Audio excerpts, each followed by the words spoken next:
오늘은 나훔 1장 14절에서 15절 말씀 묵상하겠습니다. 1장 1절에서 14절 15절까지 말씀이 있습니다. 나 여호와가 내게 대하여 명령하였나니 내 이름이 다시는 전파되지 않을 것이라.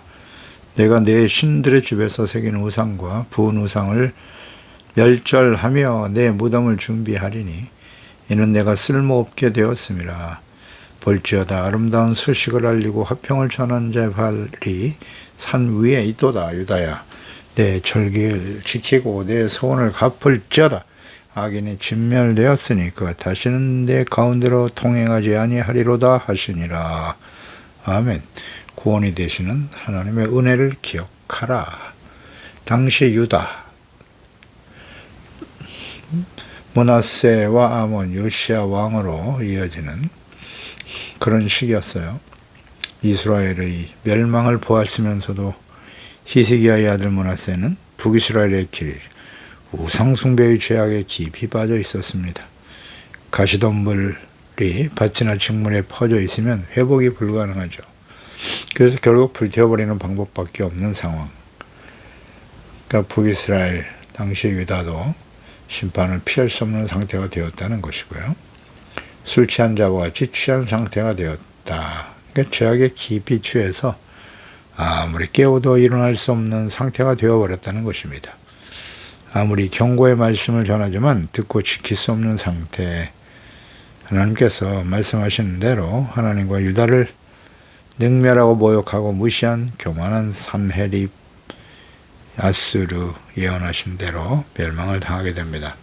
이스라엘을 멸망시키고 유다를 괴롭힌 대적 니느웨 아수르를 심판하시고 멸망시킬 것이므로 그들이 다시는 이스라엘을 괴롭히지 않게 하실 것임을 말씀하십니다. 이어서 14절 나 여호와가 내게 대하여 명령했다. 너의 이름이 다시는 전파되지 않을 것이다. 내 신들의 집에서 새긴 우상을 멸절하실 것이고 내 무덤을 준비하리니 이는 내가 쓸모없게 되었다라는 말씀하시네요. 하나님께서 아수르에게 명령하시고 선포하시는 거죠. 너의 이름이 다시는 전파되지 않게 할 것이다. 그러니까 하나님의 심판으로 아수르는 역사 속에서 사라지게 될 것이고 그들이 섬기던 신들과 우상들 다 멸절시키고 너의 무덤을 준비하게 될 것이며 쓸모없는 존재가 된다. 그러니까 하나님의 언약의 백성 이스라엘을 멸망시키고 하나님의 심판의 도구로 사용하신 것을 아수르는 전혀 깨닫지 못하죠. 과거 하나님께서 자신들의 죄악으로 인해서 심판하실 것을 알려주시고 회개함으로 재앙의 뜻을 돌이키셨던 요나 시대죠. 그 은혜를 잊어버리고 이스라엘을 멸망시킨 것이 자신들이 섬기는 신들과 우상들이 이스라엘의 하나님 여호와보다 강력하다고 믿고 크고 강성하게 된 힘을 자랑하고 교만하며 하나님과 유다를 모욕한 사내립 왕이 어떻게 죽임을 당할 것인가에 대한 예언도 하셨고요. 히스기야 시대에 그대로 성취되었죠. 하나님께서 나훔 선지자를 과거 요나를 보내신 것 같이 다시 보내심으로 여스로에게 돌이킬 수 있는 기회를 주십니다. 그러나 강력한 나라로 성장하게 된 아수르는 돌이킬 수 없었고 결국 하나님의 심판을 받아 역사 속에서 사라지게 됩니다. 그 아수르의 과거와 현재의 모습에서 우리는 교훈을 얻어야 합니다. 환난과 시련을 당할 때는 하나님을 경외하고 열심히 기도도 하지만 성공하고 출세하고 재물과 권력과 힘을 가지게 되면 반드시란 말이 맞아요. 반드시 교만해지고 부패하며 죄악된 길에 서게 되고 결국 돌이키지 못하게 된다는 거죠. 술에 취한 상태를 항상 생각하세요. 만취하게 되면 아무리 흔들어도 일어날 수가 없어요. 죄악에 깊이 빠져버린 하나님의 자녀와 백성들의 모습이고요. 특히 하나님의 심판이 임박한 시대의 하나님의 백성들의 특성입니다. 이제 예수 그리스도의 재림과 마지막 심판이 요한계시록의 마지막 심판이 이 땅에 쏟아질 거예요. 가면 갈수록 더 가까워지는 것이죠. 그러면 그럴수록 하나님의 자녀들이 근신하고 깨어있는 것이 아니라 일반적으로 과거의 이스라엘 백성들처럼 아무리 하나님의 말씀을 전하고 책망과 경고, 심판에 대한 말씀을 전하지만 듣지 않아요. 돌이키지를 못해요. 마음이 완악하죠. 길가, 돌박, 가시떨기 같은 마음이 되어서 주님의 말씀을 듣고 회개하고 돌이켜야 하는데 돌이킬 수가 없다는 거죠. 그래서 길가와 같은 마음, 돌박, 가시떨기, 열매가 없다는 거잖아요. 회개에 합당한 열매를 맺어야 되는데 말씀을 듣고 자신들의 죄를 깨닫고 회개하고 돌이켜야 하잖아요. 좋은 땅, 착하고 좋은 마음이라고 하는 것은 이렇게 겸손한 마음인 거예요. 주의 말씀을 듣고 자신의 죄를 깨닫고 회개하고 하나님 앞에 통하는 자, 온유한 자, 정결하고 깨끗한 마음으로 주님의 말씀을 따르는 사람들이겠죠. 회개에 합당한 열매를 맺는 겁니다. 성령의 열매를 맺는 것이고 착함, 의로움, 진실함. 그런데 아무리 말씀을 들어도 돌이키지 못하다는 거예요. 대부분의 하나님의 자녀 백성들이 모든 시대에 그랬어요. 미가 선지자 시대뿐만 아니라 예레미야 시대에도 계속되었고 70년 포로 생활 이후에도 역시 마찬가지죠. 말라기 선지자, 마지막 선지자죠. 외치시는 그 말씀을 들어보세요. 또다시 과거 조상들의 죄악된 모습을 답습하며 살아가죠. 그러다가 오랜 시간 어둠의 시간을 지나다가 하나님의 아들 그리스도를 보내셨잖아요. 구원을 위해서 오신 겁니다. 그러나 믿고 따르지 않는 자에게는 심판이 임할 것이다. 믿지 않는 자에게는 심판이에요. 그런데 그 하나님의 아들을 버리죠, 이스라엘. 그래서 로마에 의해서 심판을 받고 성전과 예루살렘, 돌 위에 돌 하나 남지 않고 다 무너지잖아요. 2000년 동안 나라를 빼앗기고 그 성전이 더럽혀지고 우상의 단이 서 있잖아요. 모스크가 세워져 있습니다. 아직까지도 돌이키지 못하는 하나님의 백성들이요. 교훈을 얻어야 돼요. 교훈을 얻어야. 교만해져요. 모든 것이 풍성해지면 반드시 교만해집니다. 사울 왕 보세요. 처음엔 겸손했죠? 왕이 되니까 교만해져요. 하나님의 말씀을 따르지 않습니다. 제멋대로 행동하죠. 솔로몬은 어땠습니까? 전무후무한 지혜를 얻었어요. 하나님의 마음에 딱 들었죠, 솔로몬이. 그래서 구하지 아니한 부와 영광 재물을 주었더니 자기가 하고 싶은 대로 다 해봤어요. 신명기 17장 말씀, 왕이 되면 아내를 많이 두지 말라고 했는데 1000명의 아내를 거느리고 자기는 전무후무한 지혜를 얻은 사람이니까 아내를 1000명 두어도 괜찮을까요? 이런 우매하고 어리석은 교만한 행동 때문에 망하는 거예요. 하나님이 말씀하셨잖아요. 아내를 많이 두거나 군사력을 강화하기 위해서 마병을 많이 두지 말라고 했고 재물을 많이 두지 말라고 했죠. 솔로몬은 여기에 걸렸죠. 다 걸렸어요. 다. 하나님이 하지 말라고 하는. 그리고 왕이 되면 항상 하나님의 말씀을 등사해서 가까이 두고 하나님을 경외하는 것을 배우라고 말씀하셨잖아요. 근데 전무후무한 지혜를 얻었다. 전도서의 내용을 보세요. 잠언서의 내용들. 굉장히 지혜로운 말씀들이죠. 사람의 본분은 하나님을 경외하는 데 있다. 모든 행동을 선악간에 하나님께서 심판하신다. 놀라운 지혜의 말씀을 기록했습니다마는 정작 본인은 하나님의 성전 앞산에 산당을 세우고 우상을 세우고 결국 돌이키지 못하고 인생을 마감하잖아요. 교만해져요. 예, 교만해집니다. 이걸 하나님의 진리의 말씀이에요. 그대로 받아들여야죠. 여로보암 10지파를 맡겼어요. 솔로몬이 회개하고 돌이키지 않았어요. 그래서 그 아들 르호보암 시대에 말씀대로 여로보암이 10지파를 이끌고 올라가 북이스라엘을 세우죠. 아이야 선제를 통해서 하나님 말씀하셨어요. 너에게 10지파를 맡겨줄 텐데 왜 이렇게 되는지 알겠어? 솔로몬이 부패하고 타락했기 때문이야. 그러니 너는 다윗과 같이 행해라.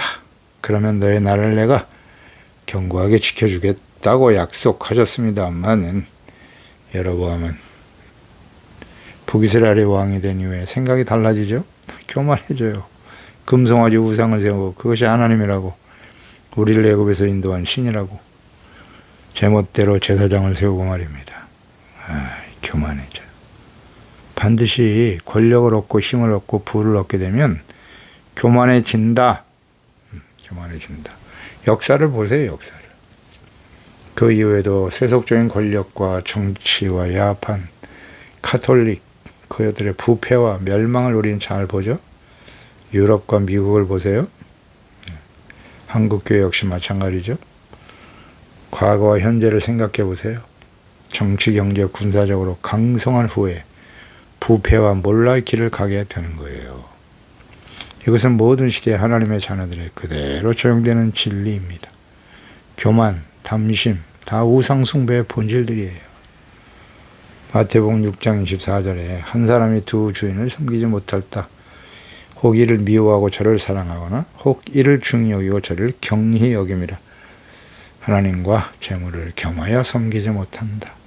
사랑과 가치를 하나님께 두고 사느냐 재물에 두고 사느냐. 간단 명료하죠. 처음에는 하나님으로 시작했다가 권력과 힘을 얻게 되면 재물, 그래도 자기 멋대로 하는 거예요. 제 뜻대로. 자기 마음대로 하고 싶어도 재물이 없고 무슨 권력이나 힘이 없으면 마음대로 할 수가 없겠죠. 제약이 많아요. 그러나 정작 자기가 마음대로 할 수 있도록 재물과 권력과 명예를 얻게 되면요, 거의 다 부패하고 타락합니다. 다윗과 같은 사람도 하나님 앞에 범죄하지 않았습니까? 범죄하게 돼요. 그러나 회개하고 돌이킬 수 있었기 때문에 그가 하나님께 자비와 긍휼, 용서를 받은 것이죠. 그러니까 그렇게 절대 권력의 자리에 서고 부와 권력과 명예를 한 번에 준 사람이 완벽한 사람은 없거든요. 범죄할 수밖에 없는데 그 죄에 대해서 책망을 받을 때 그대로 무릎 꿇고 회개할 수 있다는 거, 기적과 같은 일입니다. 그건 진짜 하나님의 은혜가 아니면 불가능한 일이에요. 다 자기 합리화시키죠. 자신이 대단한 존재인 것처럼 자랑하고 자신은 무슨 행동을 해도 그게 다 옳다고, 내가 하나님의 축복을 받은 하나님의 종이야 그러면서 자기가 생각하고 말하고 행동하는 건 다 옳다고 말하는 거예요. 그게 진리라고. 교만 방자하죠. 부패하고 타락하게 돼 있습니다. 하나님과 재물 어렵지 않아요. 누가 주인이냐. 영생을 구하기 위해서 예수님을 찾아왔던 부자 청년 관원이 있었죠. 마태복음 19장 21절이에요. 선한 선생님, 예수님께 찾아가서 내가 어떤 행동을 해야, 어떻게 행해야 영생을 얻겠습니까? 그래? 영생을 얻기를 원한단 말이지. 그러면서 이제 5계명에서 10계명을 언급하셨어요. 예수님께서. 그거 다 지켰니? 예, 그거 제가 어렸을 때부터 다 지켰는데요. 5계명에서 10계명, 1계명에서 4계명이 아니고 5계명에서 10계명을 말씀하셨다고 예수님께서.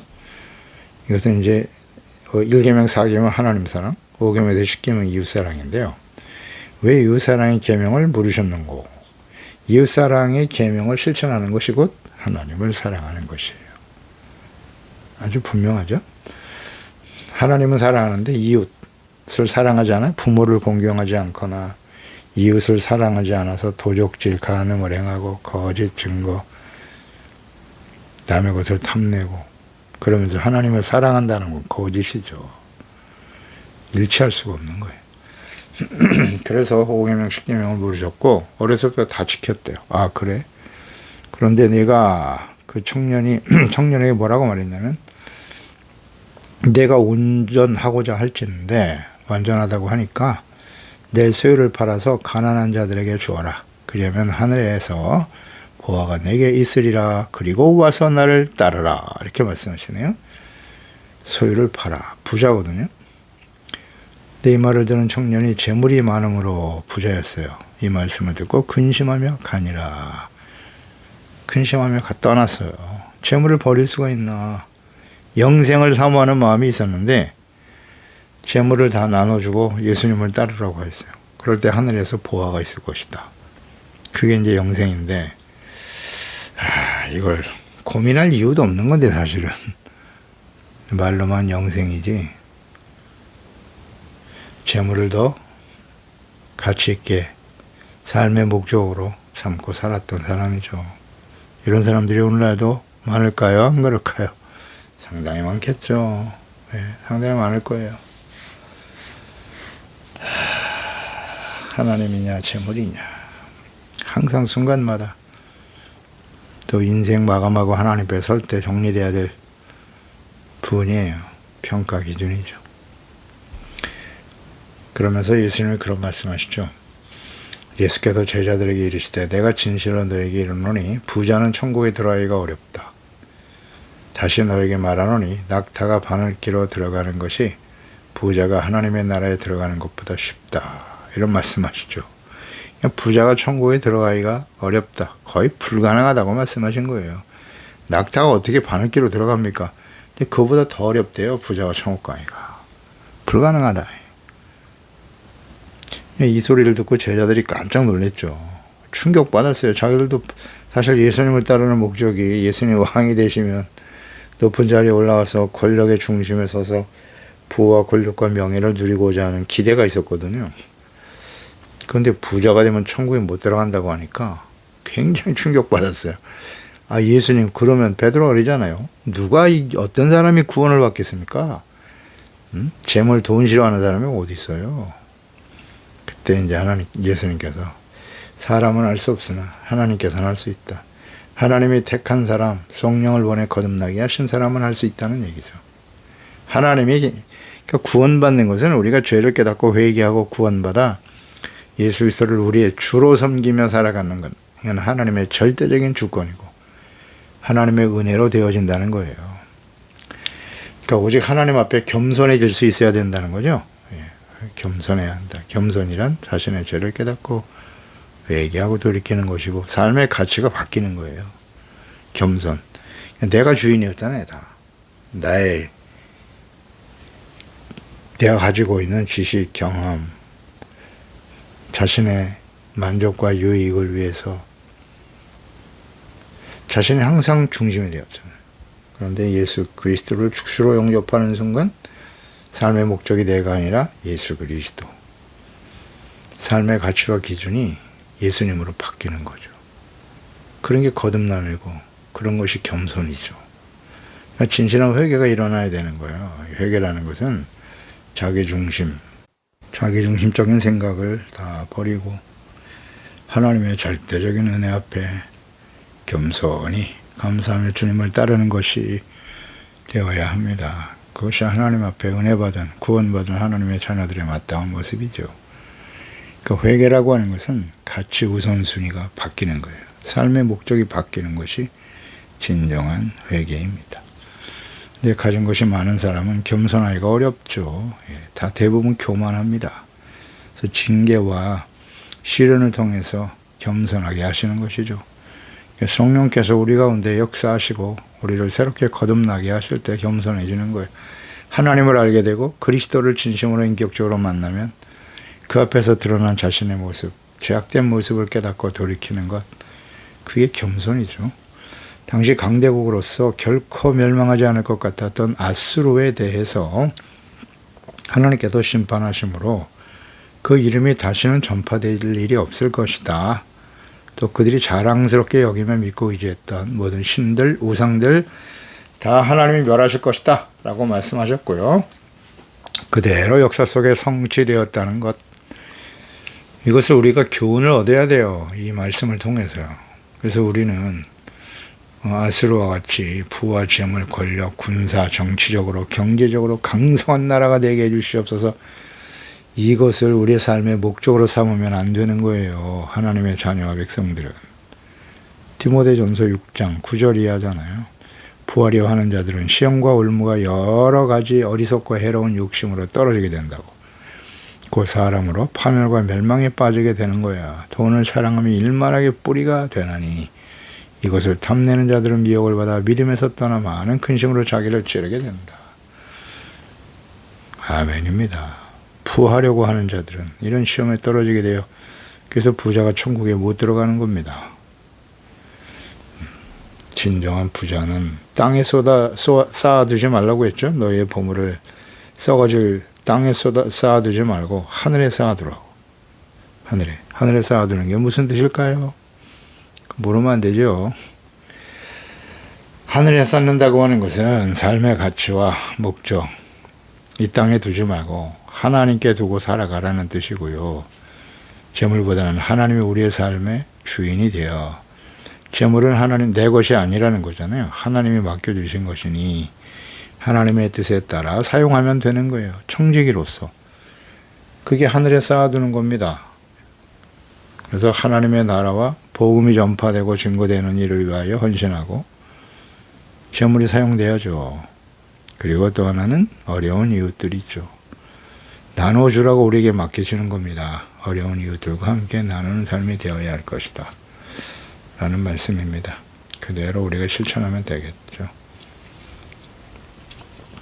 돈을 사랑하게 되면 천국에서 멀어진다. 이거 간단한 진리인데요. 근데 우리는 둘 다 할 수 있다고 생각하잖아요. 하나님과 재물을 겸하여 섬길 수 없다. 예수님 말씀하셨어요. 그렇게 해야죠. 같이 다 누릴 수 있다고 생각하면 안 됩니다. 그건 하나님의 말씀을 어기는 거예요. 주님의 말씀은 그러하시나 내 생각은 달라요? 그런 게 교만입니다. 그러니까 부하려고 하는 자가 되지 말고 주어진 상황에서 감사하고 하나님의 뜻대로 우리의 삶을 들여 헌신하는 삶, 청지기로서 살아가야죠. 이는 내가 쓸모없게 되었다. 이런 말씀하시네요. 아수르에게. 아수르가 심판을 당할 수밖에 없는 것, 역사 속에 사라지게 된 이유는 뭐냐? 더 이상 쓸모없게 되었기 때문이다. 쓸모없다가 히브리의 칼날인데요. 하찮다, 시시하다, 보잘것없다, 가볍다, 비루하다, 비루하다. 개역 한글 성경에 이전에는 비루하다라고 해석을 했는데요. 이 말씀을 쓸모없게 되었다는 거예요. 이사야서 10장 5절 이하에 보면 아수르 사람들은 화했을진저 그는 내 진노의 막대기였고 그 손의 몽둥이는 내 분노였다. 내가 그를 보내어 경건하지 아니한 나라 부패하고 타락한 북이스라엘이죠. 치기하며 내가 그에게 명령하여 나를 노하게 한 백성을 쳐서 탈취하며 하나님을 노하게 한 백성 북이스라엘입니다. 노력하게 하며 그들을 길거리에 지인흙같이 짓밟게 하려 하거니와 그의 뜻은 이같지 아니하며 그의 마음의 생각도 이같지 아니하고 다만 그의 마음은 허다한 나라를 파괴하며 멸절하려 하는도다. 아수르가 강성하게 된 원인, 하나님께서 경건하지 않고 하나님의 분노를 촉발시키는 패역한 북이스라엘을 징계하고 심판하기 위한 진노의 막대기, 몽둥이였어요. 도구로 사용하셨다는 거죠. 그런데 이 하나님의 뜻을 깨닫지 못하고 말이죠. 많은 나라들을 파괴하고 제국을 건설하는데 몰두하고 있었어요. 자신의 욕망이죠. 그래서 결국 교만해지는 겁니다. 교만해져서 오히려 하나님과 하나님의 언약의 백성들을 멸시하고 조롱하고 무시하죠. 아스르 왕이 히스기야 왕 시대에 유다를 침공하면서 하는 말을 보세요. 우리의 신들이 가는 곳마다 승리했다. 너희 하나님 여호와가 우리의 신들을 이길 수 있겠느냐? 교만 방자하죠. 교만해졌어요. 그래서 더 이상 너희는 쓸모없는 존재가 되었다는 거예요. 그래서 하나님이 멸하시는 겁니다. 쓸모없다, 비루하다, 하찮은 존재라, 보잘것없는 존재가 되어 버려지는 아수르. 이게 맞는 말입니까? 당시에 아수르는 군사, 경제, 정치적으로 강성한 제국이었어요. 그런데 그런 아수르가 쓸모없고 비루하고 하찮은 존재라고 말씀하시잖아요. 잘 묵상해 보아야 합니다. 아브라함의 후손이고 언약의 백성, 전능하신 하나님의 택하심을 받은 언약의 백성 이스라엘, 모든 민족의 복의 근원이 될 것이라고 약속을 받은 이스라엘, 영광스러운 하나님의 거룩한 백성들이죠. 그런데 그런 백성 이스라엘이 왜 비루하고 하찮은 존재가 되어 이방인들에게 짓밟히고 멸망의 길을 가게 되었는가?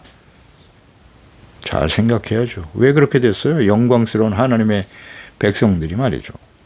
그 역사를 보세요. 계속해서 주변 나라들에게 침공을 당하고 무시와 멸시를 당하고 예수님을 십자가에 못 박은 이후에 그의 피를 자신들과 자신 후손에 돌리라고 소리쳤던 이 교만방자한 유대인들 보세요. 어떻게 됐나요? 완전히 멸망당하고 2000년 동안 나라가 없이 난민 신세가 되어 혐오의 대상으로 살아왔잖아요. 왜 그렇게 됐죠? 하나님과의 관계 단절입니다. 정체성과 사명을 상실했다. 의로움과 거룩함을 상실한 언약의 백성 이스라엘, 왕이신 하나님을 버리고 인간이 왕이 되어 다스리는 나라를 세우려 했던 이스라엘의 결말이 이와 같다.